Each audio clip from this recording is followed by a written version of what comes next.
JF Stretford, Paddock, that's Joe Smith, and this is, what is it? It's 1 o'clock in the afternoon on Monday, what is this? Transfers Paddock Live, that's what it is. Well, that sounds like Transfers Live and Paddock Podcast put together. Paddock Live, Transfers Live. We're talking about transfers and it's live. What more can you ask for? Yeah. Man United to win is what I'd ask for. Don't be silly, now you're just talking absolute nonsense. Trash. We're going to be getting into all the latest news. We're going to have a Cristiano Ronaldo update, the Frenkie de Jong update. I know I had him in my news this morning. We'll give you what's happening with the latest stories coming out about whether he's going to be making the move before the Liverpool game, according to some reports. So we'll get into all that. There's also an Adrien Rabiot update as well, and a story that broke this morning about James Garner, a player that we both like, and it looks like we could be letting him go for about 40 million quid, which seems a bit silly. We're also going to be talking about some strikers whose names I can't pronounce, but you can, so you can talk about them. Yep. But most importantly, what I hear from you, get involved in the chat and the comments. Let us know what you think about any of the stories we're talking about, and if you've got any updates. If you're a bit ICK, then let us know. Now, first of all, should we get into the Ronaldo thing? Yeah. Because, go on. So this is according to The Athletic. United are still to receive any formal interest from Ronaldo, but it's now thought that Ten Hag would be open to allowing the 189 cap Portugal captain, like we needed to know how many caps he's got for Portugal, to leave as long as United recruit in the forward position in which they are painfully short of options. Can we see already how hamstrung the manager is here? Everything he wants, he can't get, and everything that he wants to let go, he can't let go because we don't have anyone in that position already. Like, again, apparently the Athletic have been told of days when he eats lunch alone in the canteen, which, that's not necessarily a problem, is it? And he's been seen flapping his arms about in training and attempting to argue against the high-pressing approach favoured by the new manager. The club and Ronaldo's representatives were approached for comment. If anyone is surprised that Cristiano Ronaldo flaps his arms about in training, then you've clearly never watched him play a match in public for Man United. All he does is flap his arms about. Of course he's doing that in training as well. The thing about him eating alone, again, I don't necessarily think that's a problem. But what is clearly a problem is that he wants to go. Like, there is problems with Cristiano Ronaldo. I don't understand why he's still here. But then you look at the top. We haven't received any formal interest for him. And we already don't have any other strikers. So that's why he's still here.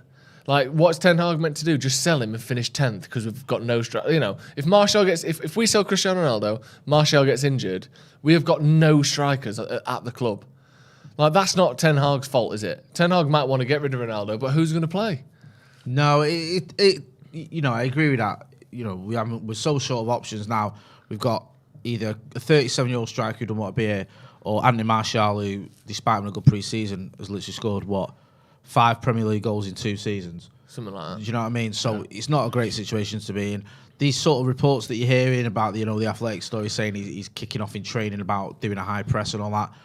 Like, some managers got to break the mold of these lot. Yeah. He's got to enforce his ideas and his philosophy, I hate that word, but I use it, into this team. Now, Ralph Rangnick sort of came in, did it for half a game against Crystal Palace, and then for whatever reason we stopped doing it, whether it was the players, whether it was the manager, whatever, it just didn't work. Now, if this is what Erik ten Hag wants to do, if this is the way he wants to play, these players have got to get on board with it. Now, I understand that we can't just get rid of Ronaldo and not replace him because we've not got enough players. We need an attacker, and also, Ronaldo, whether you like him or not, is capable of scoring your goals. And at the minute, how many players can we say that about that we've got? None of them. So it is very, very worrying. I just feel like it's becoming untenable. You can't have a player who's kicking off in training, okay, yeah, eating on his own, who cares? Yeah. But if he is arguing with the manager about the way the manager wants to play and he's not doing what the manager is asking him to do, that isn't workable. No. It's not. Regardless whether you're Cristiano Ronaldo or Anthony Elanga, doesn't matter. You have to be able to do as the manager is asking you to do. Otherwise, the manager needs to move you on. The trouble is, we're giving ourselves so little time to get these deals done. If you did want to get rid of Ronaldo, how are you going to bring someone in? And also, no one's coming in for him. No. That's the big issue. No one's coming in and going, here's your 350k a week or whatever, here's your Champions League football, and here's your sign-on bonus. No one's doing that. There was some suggestion of a contract termination, but I think that was largely sort of rubbished, wasn't it, yesterday? Is there part of you that thinks, Jay, or actually, let me give you a scenario and you tell me how you would feel about it as a United fan. If Ten Hag just sold Ronaldo, sold De Gea, sold Maguire or Shaw or McTominay, whoever he deems surplus to requirements, and just said there were certain players that we needed to get out of the dressing room. This club was never going to succeed in the state it was in. Even if he doesn't replace them, and he says, I'm going to promote youth. I'm going to, this season might be a rough one, but we need a dressing room full of people who want to be here. Is there part of you that would respect that? Or do you think he has to keep Ronaldo? He has to keep De Gea? He has to keep McTominay because we are thin in those areas? No, there's a part of me that would respect him. Do you know what? This might be the season where this is where the real horrificness is. Yeah. This is where it's horrible. This is where we do struggle. But for the greater good, next season, we start getting things in place where we can kick on. Because you're not going to give up on top 4 and 2 games in. That's just nonsense. But it's like, for the long-term game, you might have to have some short-term pain. I know that's a cliche, but it's true. And if these players aren't capable of listening to him, and if they're not willing to, and if it's causing dramas, then maybe you just got to be brutal and just got to say, all right, okay, you need to start moving some of these guys on, or you dropped, or whatever. Let's not forget as well, Cristiano Ronaldo, he might be unhappy, but if no one comes in for him, and the transfer window comes and goes, and no one comes in for him, and then he's dropped, he's stuck. Yeah. He's stuck at United. Like, he's just going to have to sit on the bench at Manchester United, and he won't want to spend what could be one of the last years of his career sitting on the bench for United. No. He'll want to play football. He'll want to play in the Premier League. He might not want to play in Europa, but he'll want to play in the Premier League. He'll want to get more goals and continue to expand his record. So he's not just going to want to sit there and just do nothing. So Erik ten Hag does have a few cards left to play. He can say, listen, if you don't want to be here, you can play with the Rezzies and you can sit on the bench. Do you know what I mean? Until someone comes in for you. I just feel at the minute, it's just, like I said earlier, it's just becoming unworkable, and everything is just bad vibes. And, we thought we had these leaks sorted, but from what we gather, there's loads of reporters, and all right, some of them maybe just making stuff up. We know that there's reporters that do that, but it does sound like there is someone talking to reporters still in the dressing room. Of course there is. Like, look at this stuff we saw yesterday about them, Ten Hag making them run 13 kilometres because that's how much they were out ran by Brentford on Saturday. The fact that we know that happened isn't necessarily a great sign. I know it's not just United where this is the case, but there was rumours that it was Pogba, then it was Lingard, then it was Henderson. Well, they're not there now.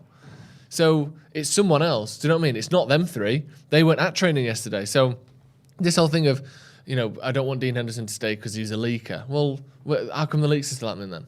Yeah, if it was him, it was also other people that are still there.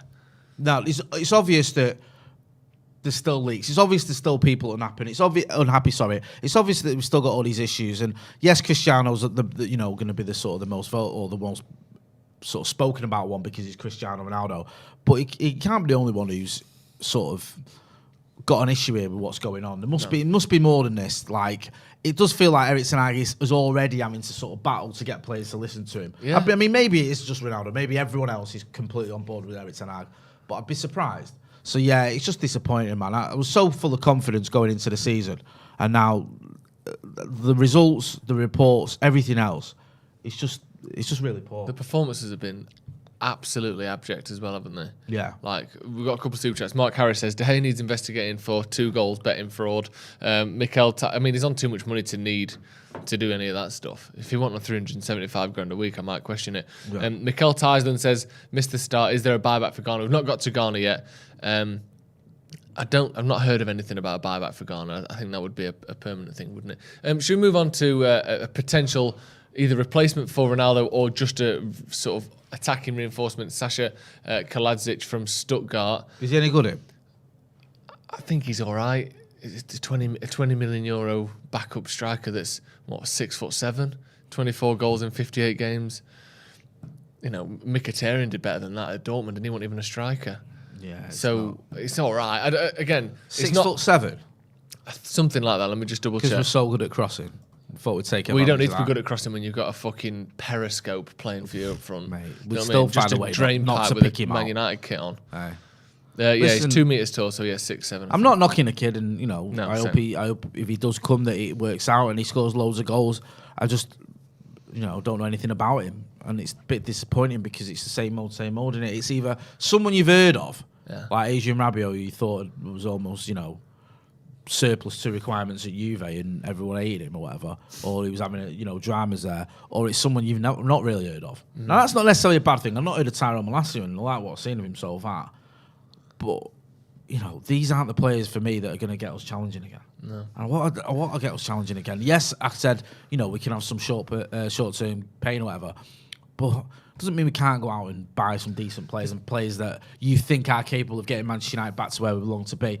This kid, okay, backup striker, fair enough. At least he's not 35. That's one start, isn't he? He's 25, so he's still got his best years ahead of him. Well, we'll come to that in a minute. But he's 35-year-old strikers. Go on, let's go to it now. Jamie Vardy. Are we back to the Jamie Vardy shit? Yeah. The Athletic said that United considering a move for Jamie Vardy, but Leicester are reluctant to let the 35-year-old, again, former England striker. Why? Who chooses what the sort of additional piece of information is? 189 cap Ronaldo, former England striker. Like, he's just a striker. What is that? What is also as well, right? Considering a move for Jamie Vardy, but Leicester are reluctant to let him go. What's all that about? Yeah. Like, I could understand it if he was like available. Yeah. You think, all right, backup striker, we can get him on a free. They don't want him, we can get him, and then in January we can go for someone better. Yeah. It's just, I don't know. Can I just suggest something about just a slight correction to what you said there? If he came to United, I don't think he'd be a backup. I think he'd start every week for us. Right. I think he's our best striker by a mile. Right, genuinely. Okay. Yeah, all right. He got 15 goals in 25 appearances in the league last season. That's a fair comment. Like there's a caveat as well to this story. That talks have already begun over a new deal for him at the King Power. So we're being used for him to get a bigger deal at Leicester, is what you're saying? Yeah, I mean, it's just farcical, isn't it? Everything is just a joke.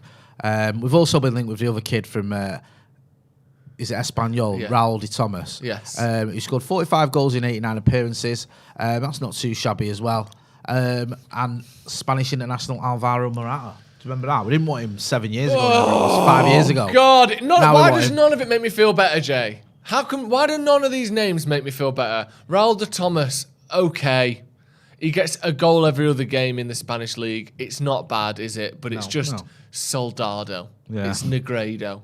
It's like, it's very rare that Spanish strikers come to England and are a huge success. There are a couple of examples. Costa was excellent. Torres, obviously. Yeah. But strikers coming from Spain to England. I'd argue as well, Costa technically was Brazilian when he just played for Spain. Yeah, exactly. But it's a very hit and miss. You know, we've seen a lot of Spanish league strikers come over and kind of just seem anonymous in games. No. Fucking hell. Yeah, it does seem like a bit of a joke, doesn't it? I mean, what's it saying in the chat and the comments? Let's see what people are saying. We've got any chats there you want to get to? Yeah, we've got a couple. Verma says the Glazers are more useless than a Domino's in Italy. Can't believe they're selling Garner and keeping McFred and Phil Jones. Do you know why we're selling Garner? Is Garner next? No, we'll come to Garner in just a second. The reason we're selling Garner is he's probably on about 10 grand a week, and Phil Jones is on 100 grand a week. So who's going to buy him? And why would he leave? Why would he leave? And what's he worth? 40 grand a week? 30 grand a week? Who's going to buy him for 100? And why would he take a 70 grand pay cut? It is the Glazers' fault that we can't sell people like Phil Jones. Liam McManaman says, I'm a performance analyst for the Canadian national team. I'll take your word for it. And after doing scouting of players around the world, there are many bargains like Jonathan David. But would he be a bargain? To talk of 50, 60 million. Yeah. I mean, if he's worth it, then it's a bargain. Ange was on Sky Sports this morning. I think she mentioned Jonathan David. I've heard a few people mention him in the chat. Don't know a lot about him. If you want to do a quick sort of search there, obviously, anyone at the minute is better than no one. Yeah. But his record seems quite decent. How old is he? He's quite 22. Young. 22. So he's still a young up and coming striker. Mm-hmm. How many goals last season? Last season it was 19 in 48. He's got 34 in 98 in total for Lille, which is obviously pretty good. A goal every 3 games. I'll be honest, I think his biggest positive is that he's only 22. Do you know what I mean? Yeah. I think if this is an established 28, 29-year-old striker with numbers worse than Lacazette's, you wouldn't be, clamouring for him. But there is an absolute lack of top-class strikers around Europe generally at the moment. That last generation of top strikers, Lewandowski, Suarez, Ibra, who else is in there? Higuain, Cavani, Ronaldo, Messi, all these real top strikers in the world have kind of either retired or, they've started to dull. And we haven't really seen them replaced. The next generation is 15 years younger with Haaland and Mbappe. There's a massive lack of world-class 27-year-old strikers in there. Can you think of any? No, there's not. Like, You know what I mean? Where are they? It's like this summer when we were being linked with Nunes before, obviously went to Liverpool, and you're looking at it going, his Haaland went to City, Nunes didn't happen. And then it's like, okay, who else is there? Yeah. And you're struggling. Do you know what I mean? There isn't like, obviously, one of the hardest things to do is score goals, and strikers in short commodity. So it's not like there's loads of players out there you can go, just go and get him or easy answer to everyone. Most of the attackers we were linked with weren't even out and out strikers. No. Like Anthony, for example, who's a bit more of someone who drifts in, I think, from the right on his left foot. He was a target we were linked with. Then you look at it, and some of the ones we were like Nkunku weren't realistic. I don't think they're going to happen.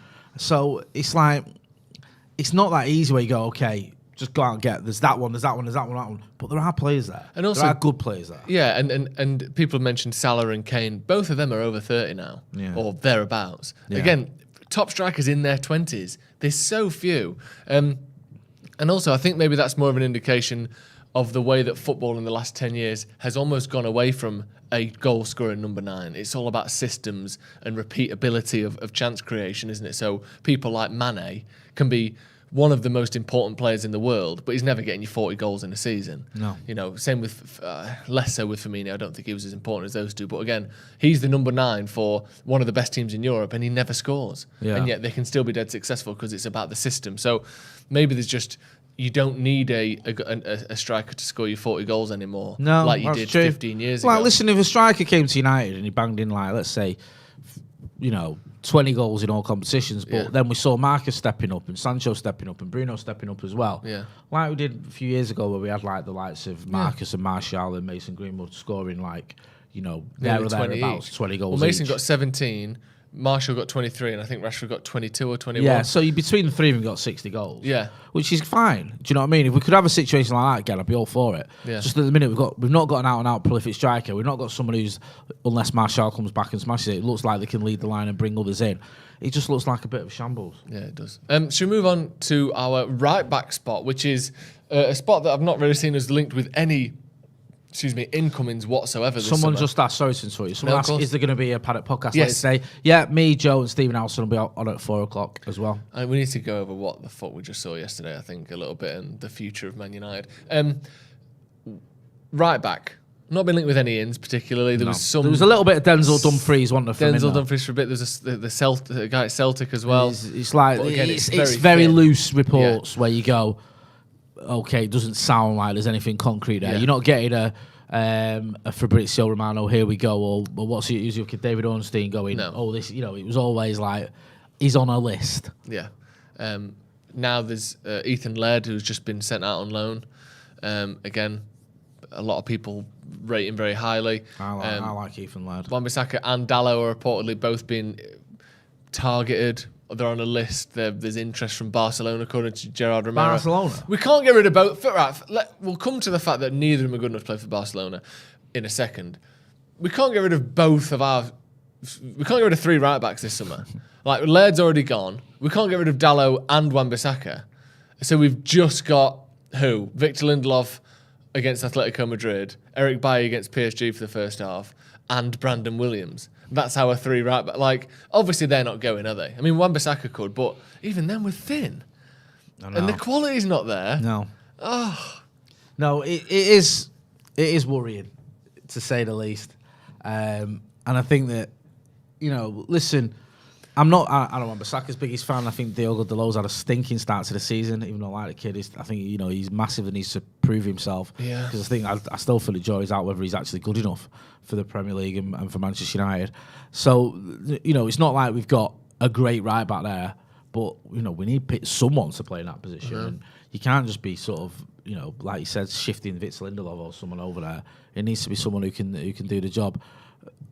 Listen, I'd be happy for the Malta to go if it meant we brought in someone who's good, but I don't think we will. No. We can't. It's just with how long are the transfer windows left? A couple of weeks, whatever 2 it weeks. is. I can't see us getting an attacker, a striker, a right back, a goalkeeper as well. I've been linked with goalkeeper, and 2 centre mids and 2 centre midfielders. I just don't see that happening at all. I just think the likelihood is I think we'll get a midfielder in and an attacker. Yeah, and I think the right back position is going to be either Dalot or Wan-Bissaka. It looks more like Dalot. Wan-Bissaka looks like he's become sort of surplus to requirements. But we're leaving ourselves short there as well. And I think there's massive question marks around Delos. I really do. And I think the beginning of the season, I mean, okay, most of his teammates have done the same, but he's had a poor start so far. We need to see a bit more from him. Yeah. We talk about their signing attackers. I feel like, do you know the sort of like players that Tottenham have signed in the last 5 or 6 years? Players where Tottenham fans will defend them. But when you're watching as a non-Tottenham fan, you just see that they're so like people like Lucas Moura, who on his day, wow, trickster, fast as fork, can score goals, got him through to the Champions League final, all that, but has been in and out of the team, not very consistent. Bergwijn and Ndombele, they like what's he called, Emerson Royale. They've just got their other right back that they had, Serge Aurier. They've just got players who are like, you're just shit. Like you've got talent. Eric Lamela, you could be really good, and on your day, what a fucking finish that was. What a run, what a goal. But really, they aren't getting you anywhere.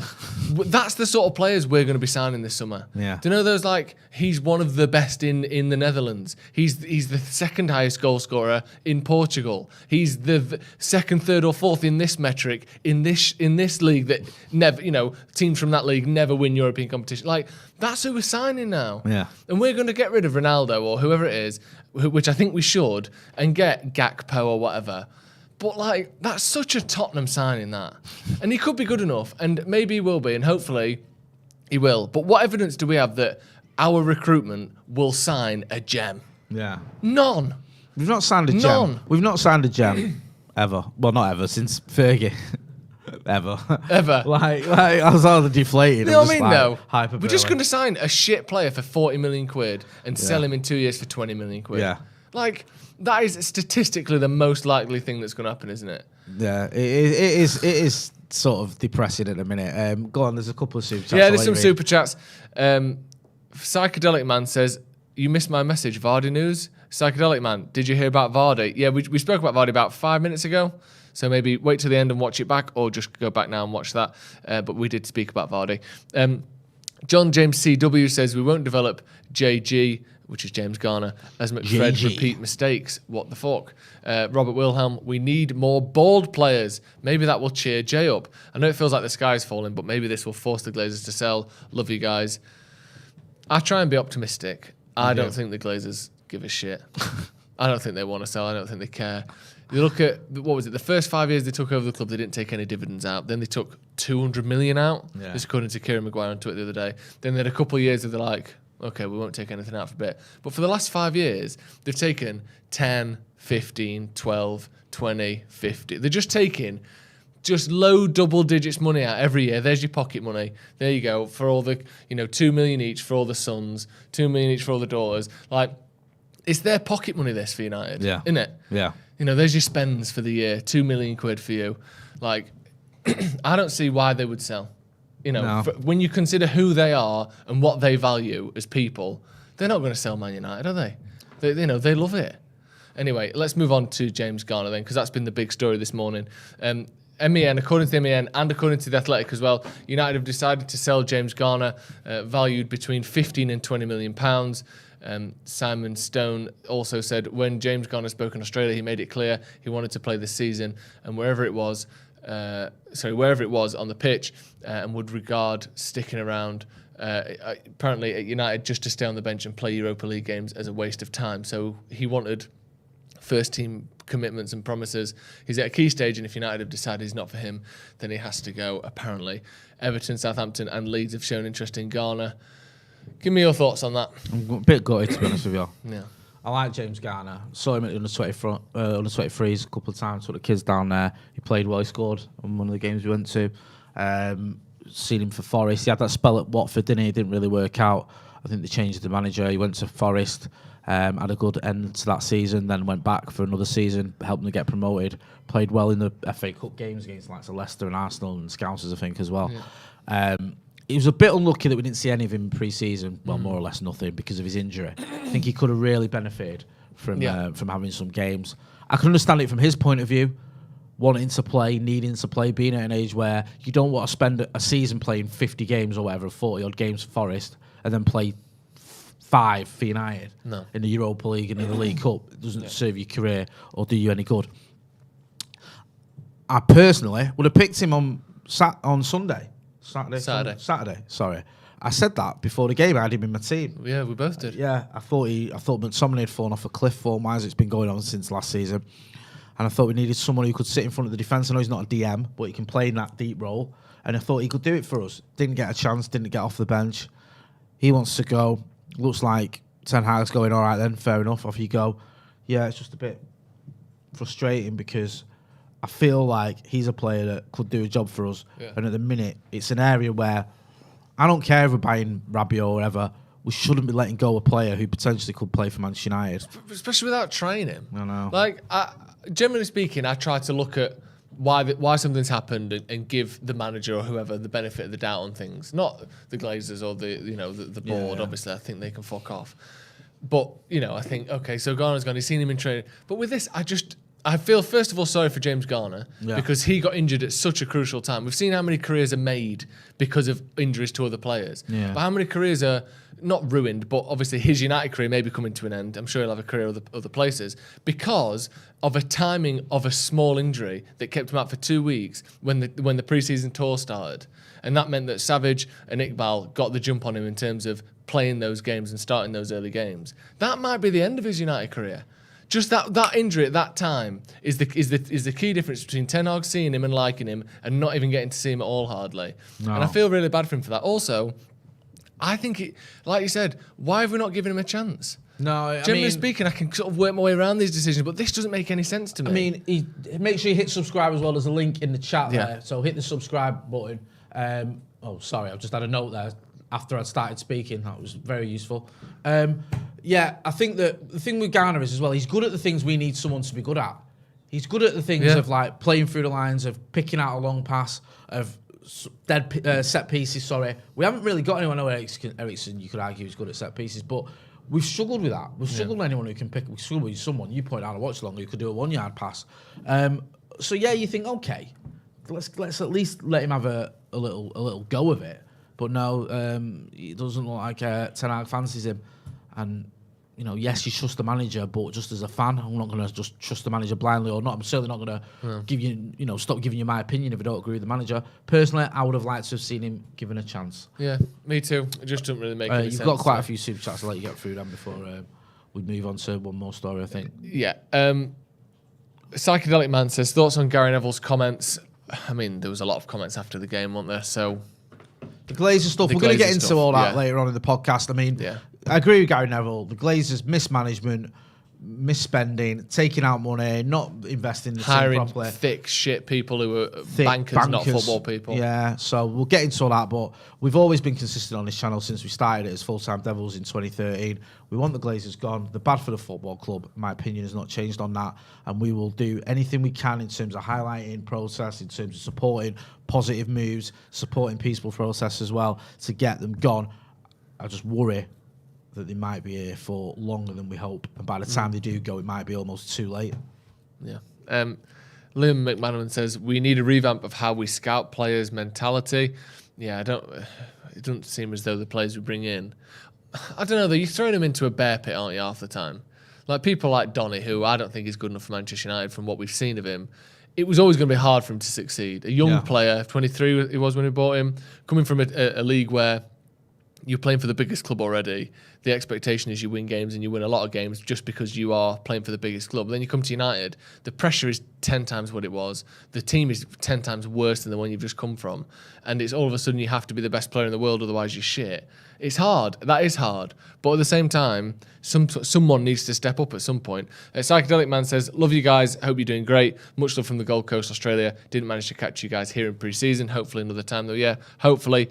It's a shame you didn't get to catch us, but yeah, hopefully another time. Akash Solomon says, Glazers would make more money and less pain to dissolve the first team, make Old Trafford into a museum and play movies of the treble, 1991 Cup Winners' Cup, everywhere else inside. We already have the statues on the pitch anyway. Yeah, very true. Mikhail Tyson said, referencing the Glazers, yesterday someone bought lots of calls on United stock expiring in September with premium potential takeover inside info. I suppose I don't know enough about stock markets to know what stock expiring with premium means, but Hopefully it does mean there's a takeover coming. Yeah. Alex Gillen, take the risk. Ronaldo, Shaw, McTominay, Maguire gone. We'll have a happier dressing room and the team that may try. And Amma Taj says, if United don't get a decent striker and a solid midfielder by the end of the transfer window, they will end up between 10th and 15th in the league.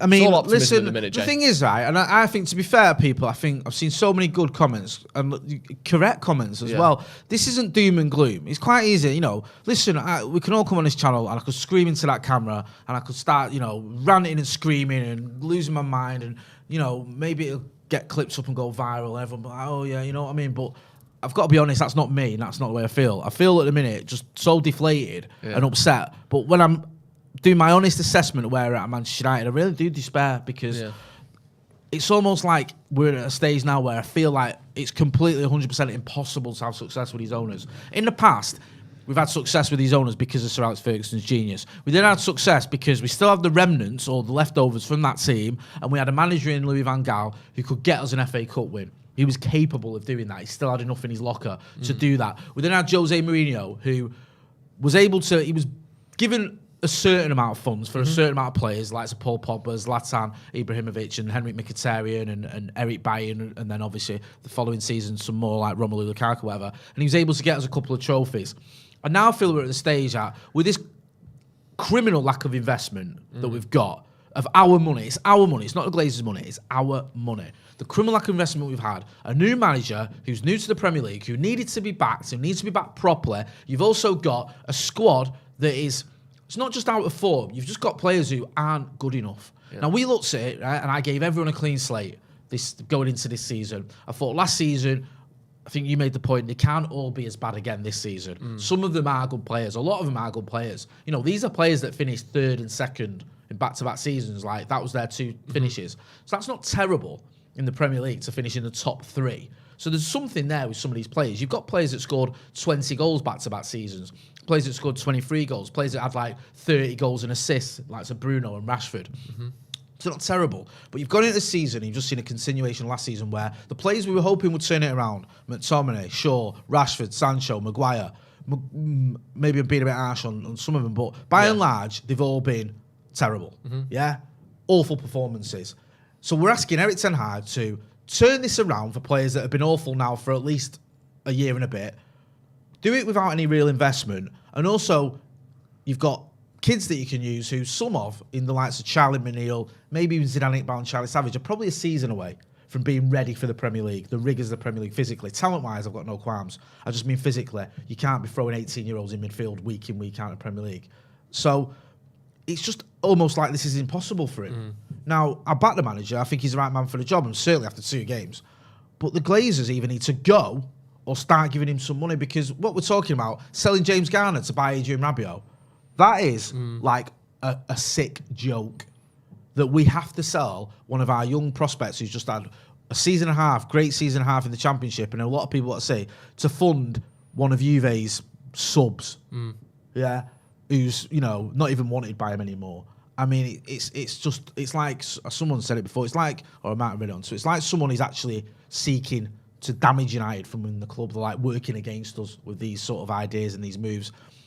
Erik ten Hag, really and truly, when we finished 6th last season, should have been given at least 250 million quid this summer. He should have. People are like, we have. And he should have been given that. Should have gone, you finished 6th. We've got a 37-year-old striker. We've got another attacker who may not be facing charges and who may never play for the club again, probably won't. We've got another one who scored 5 Premier League goals in the last 2 years. We've got another one who's just scored 4 Premier League goals. We've got another one who's 20 years old and scored 4 goals in his entire career in the Premier League. We need massive investment in this squad. Here's $250 million. Go and challenge the likes of Chelsea and Arsenal to get us into the top 4, because they've gone out and spent big money, and Spurs as well, and Liverpool and City. Forget it, they're not even in the conversation. And instead we've gone, well, you can have 56 million for Lisandro Martinez, and you can have 12 million quid for Tyrell Malacia, and we'll try and get you Frankie de Jong, but we might not be able to. You can have Christian Eriksen on a free transfer, and then maybe if you sell some players, you can buy some. Oh, right, okay, who can I sell? Oh, you can't sell any of them because we've given them all 250-week contracts.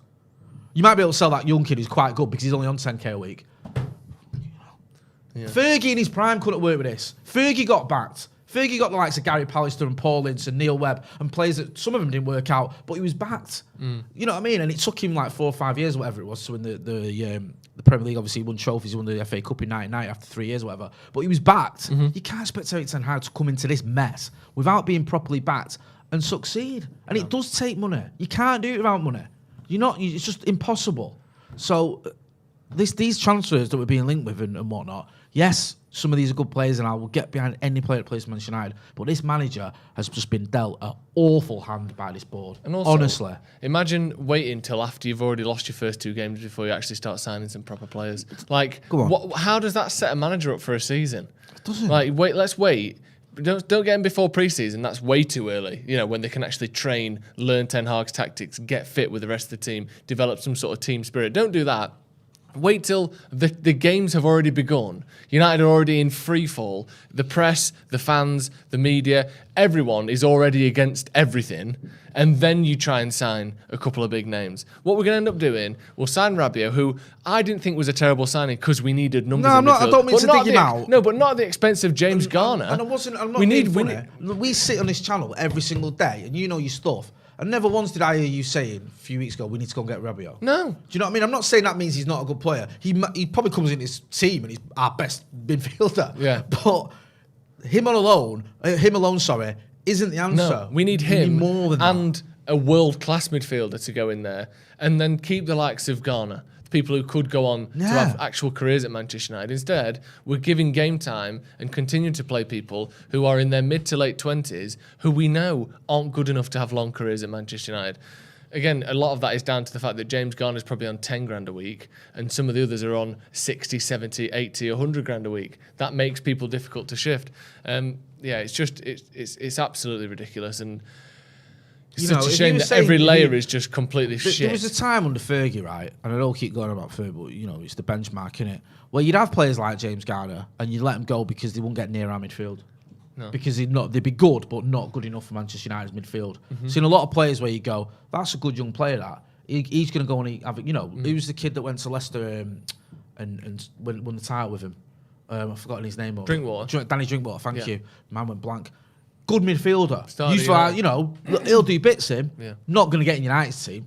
Do you know what I mean? Eventually ends up going and win the title. That's years ago. You used to have players think, obviously go and win the title. You'd look at and go, all right, there's something about him. You Ronnie Woolworks or you players like that sort of ilk. Where you go, your Bardsleys, they'll go and have a Premier League career. Won't be at Manchester United. Kieran Richardson. So they'll play, lots of games for whoever, Stoke or Watford or wherever, Sunderland, but they won't make the Manchester United squad. And it's like, that's okay. That's what you'd expect.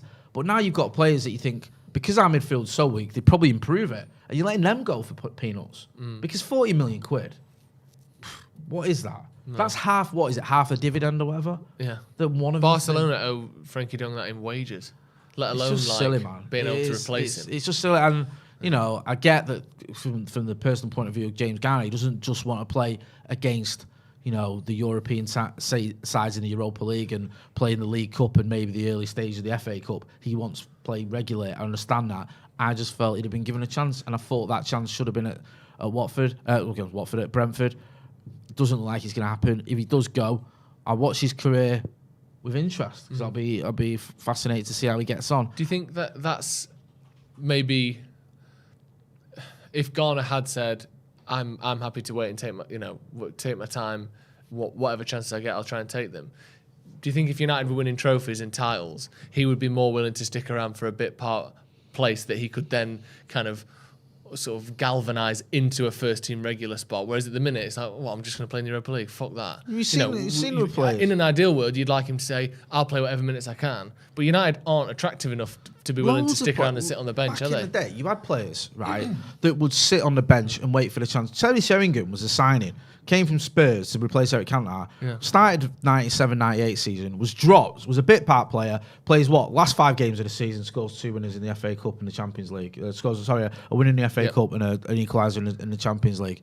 You wait. Ji-Sung Park was one who was in and out of the team, but he waited and then he gets a chance in Champions League semis and stuff like that. Darren Fletcher had to wait a long time before he became a Premier League, a Manchester United regular. But then again, when he does come in, he's playing in big games and he's playing and he's winning titles. Yeah. Now, if you're a bit part player at United, you're watching a team that you're not even getting in finish 6th. Yeah, getting battered to Brentford. Yeah. Like, look at City last Why are you going to season. do that? They had, I know obviously Sterling's now left, but they had Sterling, Mahrez, Foden, De Bruyne. Who else was in that sort of rotation? Grealish, Jesus. All of those players for the last 2 or 3 years that they've been there are happy to play 30 to 32 games. And none of them play every single week. Riyad Mahrez was their top scorer last season, and he wasn't guaranteed to start every week because you're winning trophies, because you're winning matches, you're happy to say, okay, I'll be on the bench 15, 20 times this season because in those 30 games, not only are we having fun, we're winning games, I'm scoring goals, at the end of the season, I'm going to get at least one trophy out of it. United can't offer any of that anymore. You're sitting on the bench, like you said, watching players that you probably think are worse than you, losing to Brentford and getting consistently beaten by every team above them and winning 50% of the time by the teams that are worse than them. So it's not an attractive proposition at all to play for Manchester United at the moment. Should we just talk about Adrien Rabiot, quickly before we go? We mentioned Ethan Laird has gone to QPR on loan for a year. Rabiot, according to the Express, United aren't planning a follow-up meeting with Rabiot's agent. Confidence is growing that Murta will be able to make the Juventus stars the club's fourth signing of the summer transfer window. The Telegraph have also said that they had a positive meeting between Murta and Rabiot's agent. They're not planning up a follow-up meeting, which suggests that sounds like the deal is pretty much done there. Apparently, United outlined in their proposal to the midfielder's agent, with the club now hopeful he'll arrive in time for their showdown with Liverpool next Monday. Surely he's not starting that game, even if you get that deal done today. Listen, make sure there's another sublink and there's a pinned sublink as well. Subscribe to the channel. Hit that subscribe button. There's a subscribe button in a link in the chat, and it's pinned in the chat as well. And there's a link in the description, so you know where to find it. Go and hit that subscribe. I mean, I wouldn't be surprised if he came in for a Liverpool game, if we get him over the line. Listen, I keep saying this. I don't mind signing Rabiot. You know, that could be a good player. That could be someone who, you know, features for the team and brings at least, you know, a bit of experience, and he's won things, and he's not a complete novice, and it's not just a, you know, a total shot in the dark on someone. He's won more than any of our midfielders. Yeah. All I of just them feel put together, for him, actually. and I think you said this earlier, he needs to be a player who's coming in with other midfielders. Yeah. If our only midfield signings are a free agent who, no disrespect to him, I'm not mocking what happened to him, but a free agent who looked like was never going to play football again a year ago. Yeah. And also a player who cost 15 million quid, has a patchy history, shall we say, sort of, you know, with off-field nonsense, and is good, is solid without being spectacular, then that's not enough. No. That isn't enough. We lost a player in Paul Pogba. You might not like him, whatever, but on his day was world class. I know on his day wasn't enough. We lost Nemanja Matic, who was our only DM. We let those players go, or they left, or whatever you want to term it, and we've not really replaced them. And it's just a little bit frustrating that after finishing 6th, our squad is now weaker than it was last season, including in the goalkeeper department. Last season, we had 2 goalkeepers we could choose from, realistically, to start for Manchester United. This season, we've got 1. It's funny, isn't it? I genuinely sort of can't believe the position we found ourselves in 2 weeks into the season. The team just don't play the same way that we saw in pre-season. And obviously, I know pre-season games aren't real; they're just friendlies and whatever. But there was at least an indication that we were playing a different way. You could say that from those games. Yeah. We were attacking differently, we were creating chances differently, and all of that has completely just crumbled about 8 minutes into the season. Finally, what's the have you got any super chats? Sorry, get into super chats if you've not. Yeah, we've got a couple more. Read the super chats and I'll ask you a question. If United don't get a decent striker and a solid midfielder by the end of the window, I've read that one already. Danny Heath says, wish we still had Tony Valencia at right back. Wake up, Jay. Your alarm's going off. That's my alarm, so make sure I ring Adam McCullough. Gregory Comran says, wake up, the board calls all the shots. Think about it. Sir Alex Ferguson's mates, Fletcher, Giggs, McLaren, Ole, Feeling, Carrick, all Sir Alex Ferguson's mates, all managers have had a minder. Varane said Sir Alex Ferguson wanted him, Ronnie back too. I don't know what most of that means, unfortunately. So are we saying that Sir Alex Ferguson's mates are the ones who are running the club? I don't know, maybe. I mean, Giggs isn't there now, is he? Neither is Ole or Carrick. I don't know. The thing is, look at all the top clubs in Europe. Sorry, is it Stansted said, Jay, what brand is your hoodie? Remember we were sat here talking about boycott United. I don't know. Yeah, no, United added this hoodie on. It's funny that, wasn't it? Yeah. Sorry. Yeah, I mean, most clubs around Europe have got some former players in rolls around the club. That's so common. The They issue just is got to get the right people. What's Philip Merchant saying now? He just said the Glazers buy an asset, lever it up, suck it out the dividends to repay themselves. Asset gets depleted from financing debt instead of capital improvement. Once asset is so depleted that they must invest, they sell for a profit. Sell now. Apparently, United's investors or potential buyers already don't want to buy it because they're going to have to spend 600 million quid on Old Trafford. So they're just letting the whole thing just completely just go to rack and ruin, aren't they? Really, Yeah. I think it's it is going to get to a real breaking point at some point where you're going to have just an explosion from the fans. They're going to whether it's we saw it before with games getting called off and stuff like that and protests. And I'm not advocating violent protests. I'm not saying those protests were violent; they were peaceful protests. I'm saying that. If this continues, you are going to get a massive reaction from fans. Yeah. And it isn't just going to be a hashtag or whatever. And again, I'm not mocking people that do those sort of types of things. I think there's validity in them. But I've seen a lot of anger.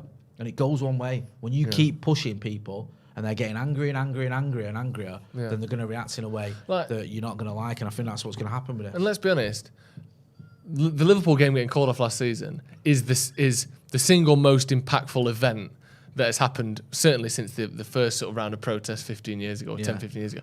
That was massive, and that did make a difference, and that did make a change. And I say it made a difference. It made the Glazers promise some things that they haven't fulfilled.